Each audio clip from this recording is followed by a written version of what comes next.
Ladies and gentlemen, Opposite Attractions proudly presents a new Ellen's Energy Adventure.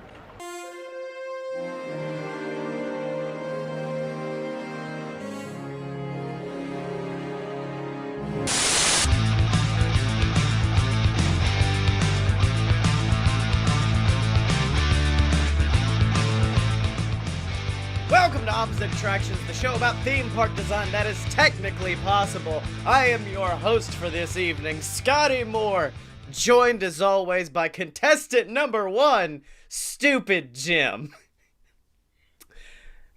What is Albert Einstein? Incorrect. It's brain power, Jim. Because this week, we are, of course, going to try to fix Ellen's Energy Adventure. And I'm going to let you know right now, I spent all of my brainstorming time watching RuPaul's Drag Race, so that's Your brain power went to ladies. Yeah, it's about to become like the fucking Lonely Island song Jack Sparrow, where they're just like, yeah, I wrote a song, and I'm like, and then all of a sudden Nina West comes out, and she's doing a dance for Ellen. And then Brooklyn and Evie have a sick lip sync battle. And Ellen's like, take this, Judy. But before we do that, I know we said that we're going to try to avoid theme park news this season, but I feel like we can't. We can't avoid what happened. We can't avoid the War of the Stars. How much have you read? Because I've only read like a review someone did where they were like, the toilets are themed perfectly with everything else, and I'm like, okay. They do play. They do have like a radio station that plays in the bathrooms that's like Star Wars based music and stuff, and that's apparently cool. I think they said in one of the bathrooms, like if you go by the one wall, like every once in a while it sounds like there's something like crawling around in the pipes. Oh my god. Well, I can't even say that's the worst, because the Moaning Myrtle, like dead girl ghost bathroom at Universal might be the worst thing to ever happen. So I don't know if they could one-up that. But yeah, I saw that. I saw they apparently have a Jar Jar Binks like golden statue as an Easter egg somewhere. But what have you read about it? Because you apparently know more than I do. Somebody posted like a 45-minute video walkthrough that I did not really watch. I skipped through it a little bit, but it was like the place was empty. It was like, I guess during like media time or something. Yeah. There was like 50 people in the whole land, and this person was just like walking around going, check this out and check that out. And I just kind of skipped through it. It looks amazing. Oh yeah, it looks buck wild. I wish the trash cans were better themed, but that's because I'm a horrible human being with petty. Are they like normal Walt Disney trash cans? Oh, okay. Yes, they're just like pretty and pristine, and they have like little logos on the side that say like something like Star Wars. I don't think they say Star Wars, but they have like a symbol of some kind on the side. They didn't do the J.K. Rowling saying that the Universal badges were too bright, so they had to make them look dirty for Harry Potter World. They're like, dirty up this trash can. Make that trash can gay. It's gay now. I said it on Twitter. J.K. Rowling made all the trash cans gay in Harry Potter World because she can do that now. Is it bad? She's gone such a 180 in my head that earlier today Emily was looking at her phone and she goes, J.K. Rowling's releasing 3 new Harry Potter books, and my immediate reaction was just, fuck, son of a bitch. What 50 Shades Potter. Yeah. Oh no, apparently it's just like some small, they called them like bite-sized reads, and it's just the books you get for your first year at Hogwarts, and that's it. So J.K. Rowling is now basically just trying to make Hogwarts real at this point. I'm writing textbooks now. Yeah, that's what she's into now, is textbook writing. So the thing I saw the most was the first like review I saw of the Millennium Falcon ride was like, this is the greatest thing that's ever happened in a theme park. That was like the first review I read. And it was by like the New York Times or something. It was some like major publication. It wasn't like a Disney nerd like on a blog just being like, check it out. But then I saw all these other people that are like, it's a glorified arcade game. This sucks. And I'm like, okay. I could So still you're fuck with it. I feel like the real answer is somewhere on that timeline, and it's probably closer to the good side than the bad side, but I don't know how much. There is a point of view video, and I kind of watched it a little bit, and it is kind of buck wild. Like, they score you at the end. You do get a score. So it's Star Tours meets Buzz Lightyear meets waiting 5 hours. Like, mission space type. Apparently, so the idea is, like, the pilots fly, the gunners, like, shoot at stuff, and then if you're, like, the engineer in the back, like, it basically, if, like, your pilot crashes, or if, like, your gunner doesn't shoot a TIE fighter and it shoots you, like, the engineers can hit things to, like, fix your ship and, like, help it repair itself. Wait, are there only 3 people that ride? There's 6.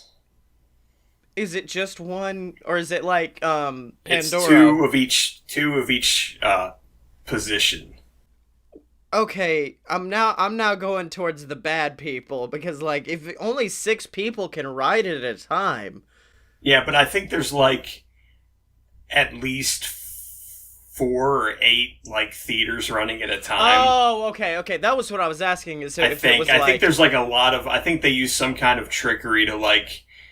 When you get up to where you're getting ready to ride the ride, where there is like a bunch running at once, there might only be 4 running at a time. And like the point of view video I watched was 15 minutes long, and I want to say that like 12 minutes was the queue. So yeah, Jim, it's not like a super long ride.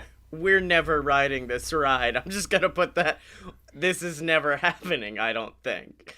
And if I do, I probably end up being the shitty engineer that's with like 2 people who are just nailing it at running the ship, so I never do anything. If you are in I think if you're in the right pilot chair, you're the person that like controls like hyperspace or hyper light speed or whatever. Oh, fuck. So like there's a point where it's like go to light speed, and like that person gets to hit the switch, and then it's like woof. And so it's essentially the Star Wars arcade cabinet where you sit down and play, but you've got more stuff on it. Yeah, I think there's also an autopilot setting, so if you just want to like ride it just to like see all the visuals, you can just like autopilot it and let it go. Okay. And I guess that's good for like in 45 years when the ride's no longer popular and only like 2 people are riding it at a time. They can just autopilot the rest. What are the other rides? I know there's Millennium Falcon, but are there other ones announced? The Rise of the Resistance attraction is not open yet. Oh, okay. And they said that thing is so like immersive and like long, because some people were saying that like the whole experience from like the pre-show to the end was like 25 minutes long, and that it was almost like 3 or 4 attractions like stuck together. Oh, because the idea is that you're going to space to like do something, and you get trapped by like on a Star Destroyer, and then they're like taking you to like be like jailed, and then you escape, and you're in like a little pod. And then you have to, like, get back down to the planet somehow. So apparently there is some kind of a drop in the ride somewhere. Like a Pirates of the Caribbean or, like, a Maelstrom kind of a drop. Yeah. But I don't know how that actually works. I think I could fuck with this one a whole lot more. I think I could probably fuck with the Rise of the Resistance more than Arcade. And then, you worked at Universal, and I didn't... Did they consider the wand, like, experience to be an attraction? I mean, kinda. Was it on the map as an attraction? It's not on the map as... I mean, like, you could look at the map and they'll be like, over here is fucking Ollivander's wand shop and that, but they're not like, this is an attraction. They considered it a show, because it is technically a show where you watch one child go up there, or in my case, one very drunk, bearded man get up there and play with a wand for 5 minutes. Well, the thing is, on the map of Disneyland, and I'm presuming this will be the case for Hollywood Studios, they list the droid depot and the like lightsaber building thing as attractions. I mean, maybe they could be shows where, like, you go in and there's just, like, an old man, like, here's how you construct a lightsaber. Well, I watched a video of the lightsaber thing, and it doesn't look that appealing, but people said, like, in person it's actually pretty cool. Yeah. But the droid depot is kind of like one of those sushi conveyor belts full of like droid pieces, and you just chuck them together, and then you pay $100 to keep it. I think I could still fuck with it. I think I could fuck with all of this. It sounds amazing. The lightsaber thing, it appears that it's like $200 for the lightsaber, but really it's like $100 for like the handle, I guess, and then like $50 for the crystal, and then $50 for something else. So like once you get one part, you can like kind of mix and match. You don't have to pay another $200. You can just buy different like add-ons. So what you're saying is I could walk out of there with a $50 Kyber crystal, and that's all I could. I'm just like, fuck all y'all. This is all I need. I don't know if you could just buy. I guess you could. I guess you could go in like the shop next door and buy one. They also sell like Sith like holocrons and stuff, and like Jedi things that actually look pretty cool, but they're like obviously plastic. Yeah. Well, let's get back to good old Ellen's energy adventure, which, as I said, I don't have a great idea for, which is why I have brought another quiz to the table. And it's if you were a season 11 RuPaul's Drag Race Queen. Which one? No, I've got a quiz on Epcot because I couldn't find shit for Ellen. You couldn't like, which Ellen are you? Are you 90s Ellen? My favorite thing about the Ellen version of the attraction was that for like a week it was called Ellen's Energy Crisis, and then they changed the name. Oh man, no, I think that would be the name for the one I have a slight idea for, but probably because I think ExxonMobil realized they maybe didn't want to have an attraction named after like a crisis. Yeah. About like their fuel reserves. But before we do that, I am on ohmydisney.com. I have Ralph breaks the internet into Oh My Disney. And I want to know how well we know Epcot. And question 1 of 11, Jim. How many fucking countries are in World Showcase? 11. Is it 11? I wasn't sure. Correct! What is the top speed of Test Track? 65.8 miles an hour. Is it 65? Alright. Hey, we got it. The Seas with Nemo and Friends Pavilion, formerly the Living Seas, contains an aquarium holding over 6,000 sea creatures and how many gallons of salt water? There's choices, I assume. Yeah, 71,000, 86, 860,000, 1.8 million, or 5.7 million. I think it's 1.8 million. I'm going to go with 5.7. It can hold Spaceship Earth in it. Yeah, that's the point. So, let's do it. Yep, 5.7. What did Epcot originally stand for? Experimental project constructing our tomorrow. Education, practically community, optimism, triumph. Every person can obtain this. Or experimental prototype community of tomorrow. Every paycheck comes on Thursday. Oh, okay. Every person comes out tired. I think that was another one. That was an option on the first quiz I looked like. Let's see. For which Epcot attraction did Imagineer Tom Fitzgerald write the catchphrase, "If we can dream it, we really can do it"? Horizons. Universe of Energy. Tom Fitzgerald's also the guy that did he did a bunch of the stuff for Figment and something. He did a bunch of other rides. Well, the options are Universe of Energy, Cranium Command, Journey into Imagination, or Horizons. And it's Horizons. And people quote that as a Walt Disney quote, and it is absolutely not. How long is the World Showcase promenade? 0.8 miles, 1 mile exactly, 1.2 miles, or 3.4 miles? It is 1.2 miles. Fuck, I walk a lot when I'm there. And mostly not in a straight line, which is pretty impressive. Mm-hmm. Walt Disney Imagineer Mark Sumner originally designed Soarin' using what? Tinker Toys, an erector set, blocks, or Legos? An erector set. He said erector. What was Walt Disney's original vision for Epcot? Let's see. Just Disney a park, Springs. A park full of, looks like nothing but IP? That's a weird choice. A housing complex and headquarters for Imagineers, a research and development outpost for theme park technology, a global theme park with pavilions to represent every country, or a futuristic model community home to 20,000 residents. 20,000 seems like such a low number. Yeah, but I And think it was meant to be temporary housing too. yeah. But it is that, right? 20,000. Yes, it is that. It is that. The Fountain of Nations in the middle of Millennium Plaza, I didn't know this, contains water from rivers and lakes from how many different countries? 11, Oh crap. 11, 23, 49, or 118? I didn't even know. Well, I mean, there's 11 in the World Showcase, but I think when they did the waters thing, I think they had more countries. Yeah. I want to say it's 118. I didn't know this was a thing. We can do 118. Oh, that was the first one we got wrong! And it didn't even 40. tell you which one was right! Oh man, I'm gonna look it up. Yeah. What is the exterior of the land pavilion designed to resemble? A volcano, a flower, a canyon, or a mountain? It's gotta be. It's a mountain, isn't it? Yeah, but I mean, but the side. Are they talking about the top, or are they talking about the walkway up? Because the walkway up is like canyon striation. I mean, I don't know, because it just says the exterior.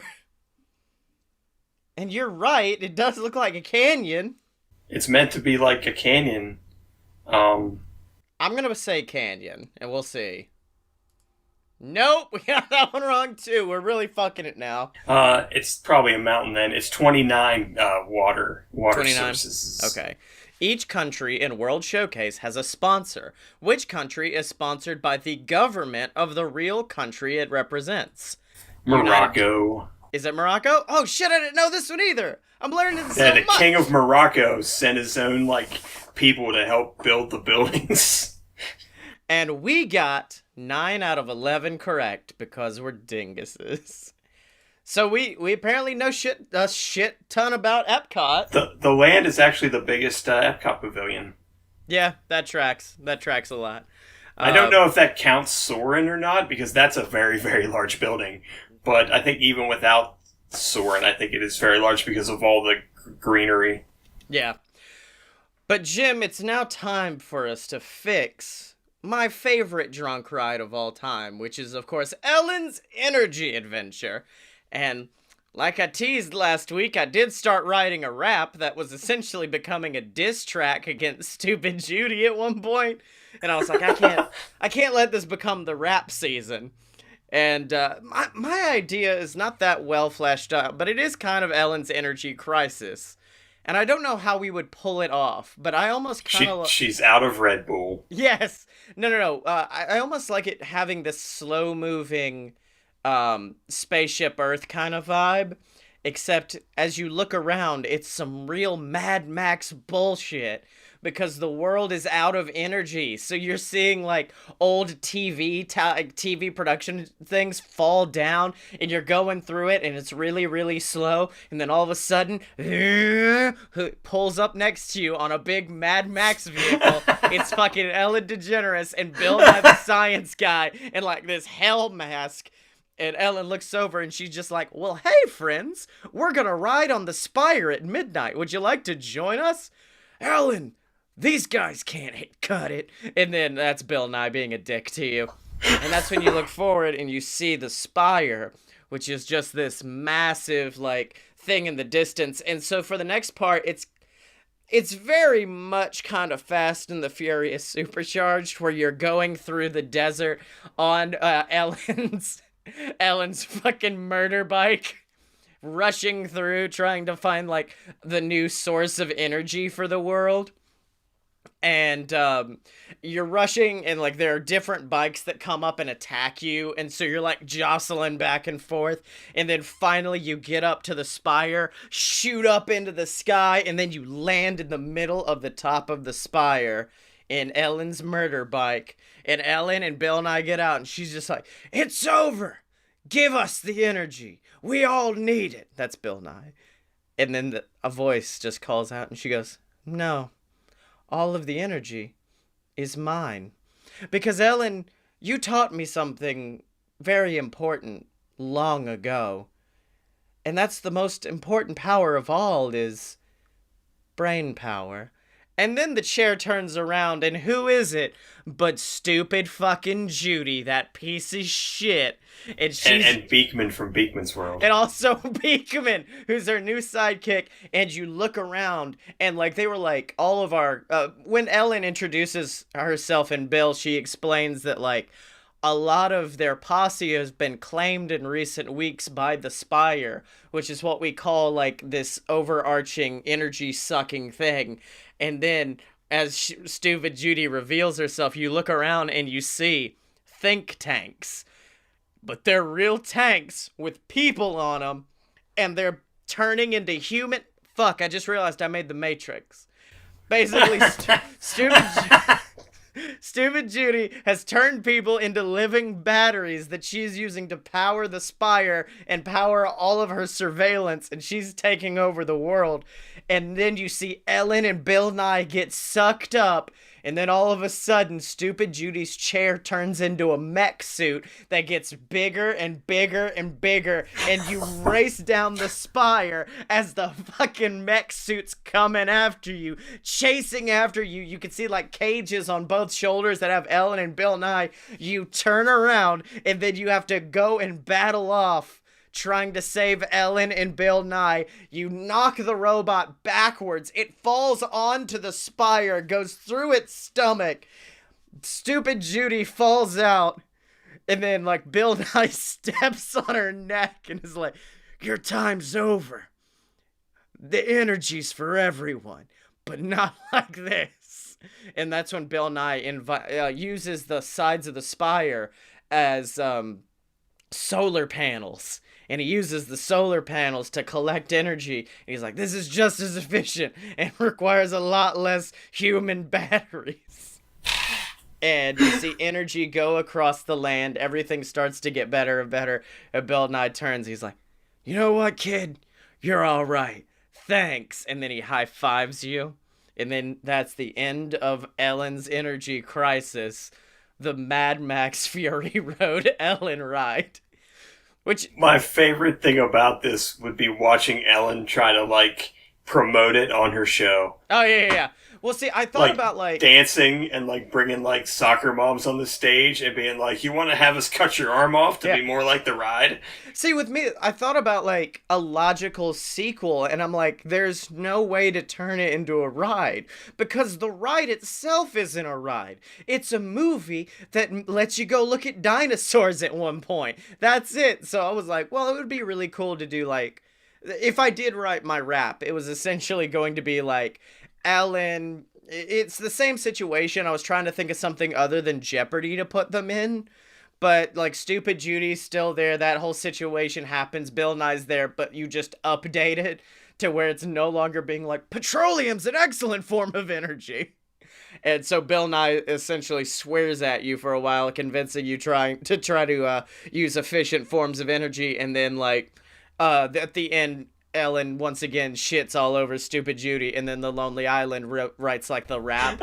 So like there'd be a whole lot more celebrity cameo. I like the idea. Like you could put it on ABC as like a 30-minute special. You have like special guests. To be fair, yeah, Michael Richards did cameo in the original. I don't think that was a cameo because I'm fairly sure the ride came out before Seinfeld came out. So this the ride was 96. Oh, shit, you're right. So that means they just got Kramer to come around and be a fucking caveman for no reason. And light himself on fire. Mm-hmm. Yeah, it was September of 96. Mm-hmm. But yeah, you would... I love the idea that, like, you'd have, like, Kevin Hart come out and teach you about, like, solar farming or something. But yeah, that's my updated Ellen's Energy adventure. That's how I made it better. Jim, what did you bring to the table? So I went a slightly different direction. I did have an idea.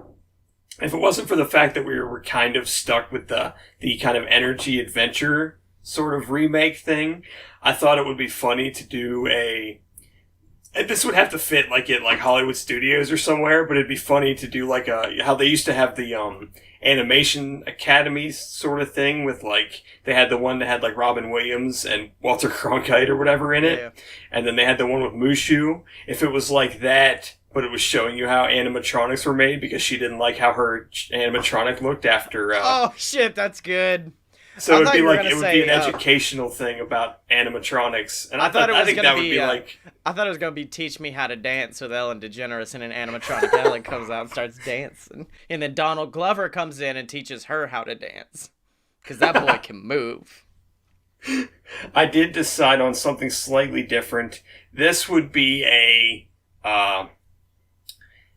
half simulator, half like dark ride, sort of in the vein of. I don't exactly want to say test track because I think it would move slower than that, but I think it would be a little bit faster than like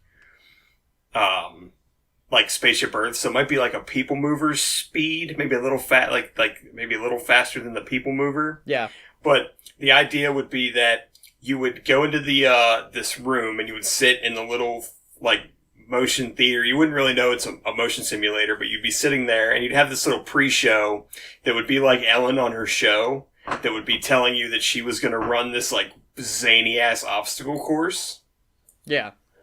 And so she would show you this bonkers obstacle course, and it would have like, and she'd call it like the energy obstacle course or something, and it would have like, it would look like the show Wipeout, if you remember that. Oh, hell that yes, game show. dude! So it would look like that, but there would be like stuff off to the side that would like correspond to different types of energy. Like maybe there'd be like a chemical volcano reaction at one point, or there would be like the slinky drop thing for part of it. Like this would be like on the outside of the. Yeah, like you could be walking across like a very thin beam, and there's wind farms blowing air at you, trying to knock you over. That would be a thing. I thought there'd be like could be some like fire effects. So like that's a form of energy. There could be like a trebuchet. That's gravity, sort of. There's a that's like flinging her crap at her. There's a maze you have to get through, but they turn the lights up really, really brightly, and they're like solar power.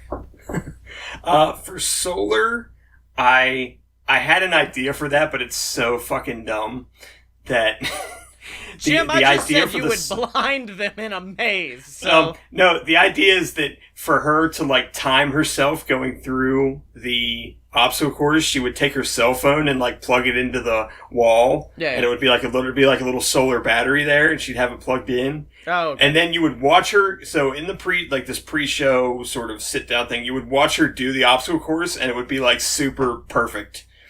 Like, to a point where you would never expect Ellen to be able to do this obstacle course. Yeah. And then you would go into this second area where it would... And you would kind of follow along with her like a GoPro. So it would be like... So it'd be like this super fast, bumpy, like, holy crap, she's doing this whole obstacle course. There'd be like crap happening on either side of you. Like the various energy things would be all around you. But you wouldn't be able to pay attention to them very well. Right. And then you would get done and she'd be like, well, I'm going to show you how I managed to do that. And then you would go into this like second little area, and then this is where Bill Nye would pop up. Yeah. And he would explain that he basically drugged Ellen. Okay. So Ellen's on like essentially PEDs. Yeah. That because she's so energetic normally, it's kind of like Ham from Over the Hedge. Like, he gives her this, like, special drink, and she can, like, move to where, like, time is slowed down. Yeah. And that allows her to be able to, like, make perfect judgments to do all the obstacles. Mm. So once she explains that, then, like, the walls of the motion simulator, like, fall away, and now, like, the obstacle course is in front of you. But then you go through it, but everything is in slow motion. Okay. So, like, and the idea for the solar thing is as you get toward the end, it, like, you would see the phone on the side, and you would watch it in, like, slow motion, like, gain a percentage of battery life. Motherfucker. Okay. That would be the dumb, like, ending joke after, like, seeing, like, a giant, like, chemical, like, baking soda volcano, and seeing, like, electric, like, lightning shooting through the air into like a Tesla coil, and like crazy flames, but they're like in slow motion, some kind of weird like Pepper's Ghost thing going on. like the trebuchet shooting things like right in front of you, but they're going like super super slow, so they don't hit you. You just like perfectly dodge them. Could we do? Like I think one of the things I wanted to do was the slinky. Oh yeah. If you've ever seen, like they did it on MythBusters this last year, where like they drop the slinky and like the top goes down, but the bottom stays where it is, like so it's hovering. Yeah. Could we do a thing where, like, at the end, you see the time, and you realize you're not about to beat Ellen's time, and the PEDs start wearing off, so you start going back into normal speed, and then all of a sudden the ride gets super fucking fast as you go through, like, these last things, and it gets more exciting, and then finally, boom, and then you look over at your time, and you've beaten Ellen by, like, 0.1 second. Yeah, I had an idea that if there was a way to do it that like to the because I wanted to have a thing that you could load like multiple people in at a time. Yeah. But they could do it as like one long track and just have like have the obstacle course like do a U-turn, and so like the entire obstacle course takes as long as the previous scene, which takes as long as the pre-show, so that everything stays kind of timed out. Yeah. But there could be like a screen or something on the side where you would see like the same obstacle course, but she's running it as like a video screen. Oh, that's cool. So then you could see like where you're, like how fast she's going compared to how fast you're going. Like she's challenging you to a race, but you're both like hopped up on Bill Nye's like magic juice. Jim, we're making Jimmy Fallon's Race to New York, but on steroids. Literally on steroids. Damn it. Son of a bitch. All right. Well, I do like, and that's called the Energy Extravaganza, the Energy Track. What was it? I didn't really have a name for that. I didn't think about really having a name because I was more. I liked the animatron thing better just because I want to make fun of Disney and I want to learn how animatronics are made. I would like that as a nerd. Ellen's Steroid Adventure is what you've made. But Ellen's Steroid Crisis when she is banned from professional sports. But I'm digging it. We've done it. We've fixed Ellen. But Jim, what are we gonna fix next week? We've already fixed so much. So I had two options. Okay. Both of them are kind of insane. And I decided to go with something that is not a Disney attraction. Okay. And it is not a Universal Studios attraction. Okay, I'm fucked. I'm dealing with it. Okay. Because I am challenging you to fix probably one of your favorite attractions in the world, Blazing Fury at Dollywood. Oh, no! Oh, no! I know how to fix it. You set it on fucking fire. That's how you fix that garbage ride. Okay. Oh, no. Gatlinburg, which you did send me another attraction that's coming up in Gatlinburg soon, where you watch Princess Diana fucking die in a car crash and figure out... I thought that was going to be in the UK somewhere. Yeah, you sent me it and you're like, the ride where you watch Princess Diana die and figure out if the royals had anything to do with it. I'm like, oh, this must be in the UK. Then I clicked through and they're like, no, this is opening in Gatlinburg, Tennessee, the city that liquor is slowly destroying. Is it? It's not in Dollywood, though. I don't think she would be. No. It's apparently they're opening a National Enquirer museum, because that's the most Gatlinburg-ass bullshit I've ever heard of in my entire life. And that's where it's going to be at. But until next week, until we fix this literally flaming garbage pile of a ride, where can people find you on the internet, Jim? I'm on Twitter at ApparentlySmart. Please go there and read all my tweety tweets. And you can find me on Twitter at Scottye Mo. That is spelled SCOTTYEMO. You can buy all my books on Amazon, the Queasel Corp trilogy, BS versus the Gods. Just type in Scottye Moore. You can find that right there. So check that out and check out all the other shows on aloadofpurebs.com, ladies and gentlemen. Make sure if you like pro wrestling, check out Fight Boys. We just put up our live show we did at StarCast. It was an amazing time. We did it with Mega Ran and his podcast, Matt Mania. It was absolutely fantastic. So make sure to check that out, ladies and gentlemen. And check out all the older episodes at Opposite Attractions at Opposite-Attractions Attractions.com. And remember to support us, whether that be by picking up merch, donating to the Patreon, like the Patreon Saint of Opposite Attractions, Ransom Meltzer, or if you can't do that, just leave us a review on iTunes, subscribe to our YouTube channel. It would mean the world to us, ladies and gentlemen. And of course, remember to find Jim and me on Twitter at @show. That is spelled OPPATTSHOW. Are you down with OPP?